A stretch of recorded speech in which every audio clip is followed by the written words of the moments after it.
So the San Antonio Spurs are right now the second seed in the Western Conference with a 29-13 record. They are on pace to win 55 to 57 games, and they are exceeding expectations. Initially, I thought that the Spurs were going to be a top 5 seed, but I didn't think they would get as high as the second seed in the tough as West. I mean, and not just that, but in the last 4 games against OKC, they've won 3 straight games. And not just that, but 2 of which they've blown out the OKC Thunder in their home court and OKC's home court as well. Pretty decisively, so to speak. They have arguably the best young core in the NBA behind OKC. Of course, they are a top 5 offense and a top 3 defense in the NBA. They have the majority of the makings of a team that can potentially compete for a championship. But there are caveats of this team that could hold them back towards winning the whole thing. And in this video, I'm going to discuss why the San Antonio Spurs are no longer rebuilding, but are they fully contenders in the West? Let's begin. But first, A-Man, say man. This is the A-Man Show, back at it again for more content. Make sure y'all subscribe. I post NBA content. Yes, I make NBA content. Turn on post notifications so that way you don't miss anything new from me.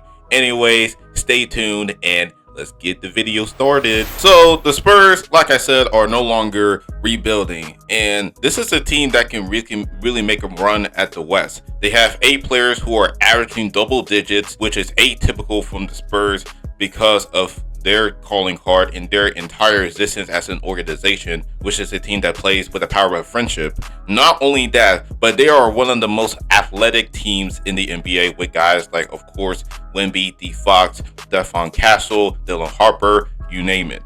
They are extremely dangerous in the fast break with their speed and length, consistently making 2-in-1 situations and converting them at a consistent rate, and as create automatic rim pressure before the defense can get set because they have an alien on the court. On offense, they have an elite drive and kick out game, arguably the best in the sport because the gravity that Wemby is putting as far as the amount of defenders that is keying into him, which generates lots of offense for the other guys. And they have multiple players that can play off ball, like for example, Julian Champagnie, Devin Vassell, Stephon Castle, especially as a cutter, Dylan Harper, Harrison Barnes, D. Fox, Wemby, basically doing what the Spurs are known to do offensively. Plus, you have multiple guys that can create their own shots, such as De'Aaron Fox, of course, Wemby, Dylan Harper, Devin Vassell can also do it at times, even though De'Aaron Fox is putting on one of his lower scoring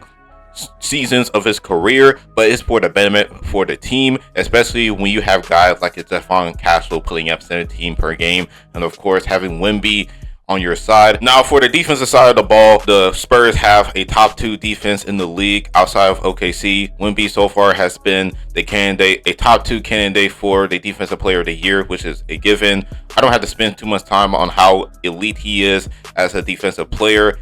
He has the highest rim deterrence in the NBA, along with the best defensive effective field goal percentage in the NBA. Now, Stephon Castle is really establishing himself as one of the best on-ball defenders in the league. He is a very aggressive point of attack on-ball defender who reads passing lanes very well. Off-ball wise, he has taken a step forward offensively on that and defensively on that end. Of course, his finishing ability is high level too. He's also taken another step on that end. They also have a really good 3-and-D player in Devin Vassell, who's giving you 15 points per 9 on 37% street shooting from 3 on 7 attempts per night. You also have Julian Champagnie, Harrison Barnes, 2 really solid role players that can space the floor a little bit, and also Keldon Johnson off the bench, who has been one of the candidates for 6th Man of the Year, and a very skilled young guy, and Dylan Harper, who can bring it defensively, a very solid defensive big, and Luke Cornett. They have the makings of a team that can make it very far in the playoffs and potentially make the conference finals, but there are really big holes on the roster that is very concerning. First and foremost, they can't shoot threes to save their lives. In the last 20 games, they have been bottom 5 in the league in 3-point percentage. In the last 10 games, they have been 5-5. In the majority of the games where they have to dug it out a few times in grinding out games because they have been struggling to space the floor consistently. Devin Vassell has been their shooter, and he's been shooting 38% from 3 on 7 attempts. Aside from him, there isn't that many guys that are legit threats from 3. Wemby is shooting 38% from 3, but he isn't shooting that much to the point where it takes so much attention towards the defense, therefore spreading out the floor. Harrison Barnes is a good shooter, making 37% from 3 on 5 attempts, but not necessarily a lethal one either. And the same can be said with Champagnie and Keldon Johnson, despite Keldon Johnson shooting 41% from 3, but on 3 attempts. Aside from these guys, they don't really have guys that can consistently hit with threes. Stephon Castle has been very bad shooting from behind the arc. He's only making 28% from his shots on 4 attempts. De'Aaron Fox has been very inconsistent from 3, only making 37% of his threes on 4 attempts. Dylan Harper has been very bad from 3 as well. I mean, this can be a very big issue if they do not fix this before the playoffs start, because if the playoffs were to start right now, teams will really block passing and finishing lanes and force San Antonio to shoot or clog the paint. And that's not going to bode well if teams like Denver or OKC were to face San Antonio in the playoffs. The Spurs knew this, and that's the reason why they have been in trade rumors throughout this time to try to get another knockdown shooter for this team. Now, the most logical moves for the Spurs should pursue a guy like a Lauren Markkanen. He has been having a career year as a player, and he has been a consistent threat from 3 throughout his time in Utah, while averaging 28 a game while being a solid defensive player. He fits with his team very seamlessly, but the caveat is that he is close to 30 years old, which is definitely not in the Spurs timeline, and also having to take on a massive contract. He is set to get paid about 40 to 50 million per year until the end of this decade, so that's something that San Antonio will have to take on. But there's a better option, and that one makes the most sense out of the both teams in this trade deadline, and that is the New Orleans Pelicans, specifically trading for Trey Murphy III. For reference, this guy is currently having a career year. He has been getting better and better every year since his rookie season, and right now he's averaging 22 points, 6 rebounds, 3 assists on nearly 50-40-90 splits. And from 3, he is attempting 8 threes per game while shooting it on a 39% clip. In the last 4 games, this dude has scored 30 or more points and have back-to-back 40-point games this season. This is a guy that the Spurs really need in order for them to actually make a run in the playoffs this year. He fits really well with this offense. Murphy not only provides more shooting, but he provides more shot creation, finishing, and athleticism, and of course, defense with his long wingspan. Although Harrison Barnes has been a very key veteran guy for the Spurs throughout the last couple of seasons, but I think it's time for the Spurs to make this long-term move by trading him away, along with Jeremy Shohan and Jordan McLaughlin, along with 1 or 2 first-round picks to the Pelicans in exchange for Trey Murphy. It will make a lot of sense for both teams, because on the Spurs side, they will get younger and let alone a better player in Murphy, and form a big 3 with Wemby and Fox, and eventually Castle in the foreseeable future if they want to move off of De'Aaron Fox. And Murphy will have a more feasible contract to take on.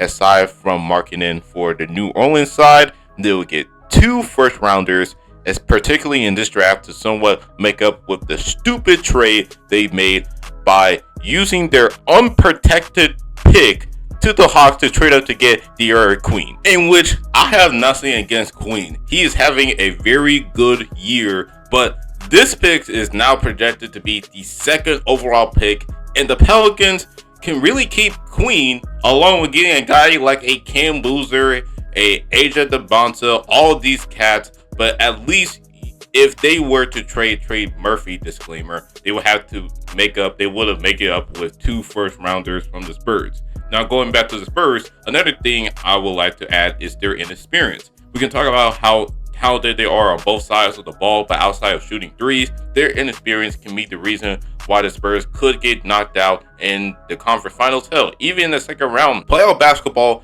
is a different animal. It's a whole different ball game. And when the game slows down, and also teams become more aggressive and keying into you far more, you can definitely get exposed. And Wemby, as great as he is as a player, there are times where he'll struggle with physicality, particularly in the paint.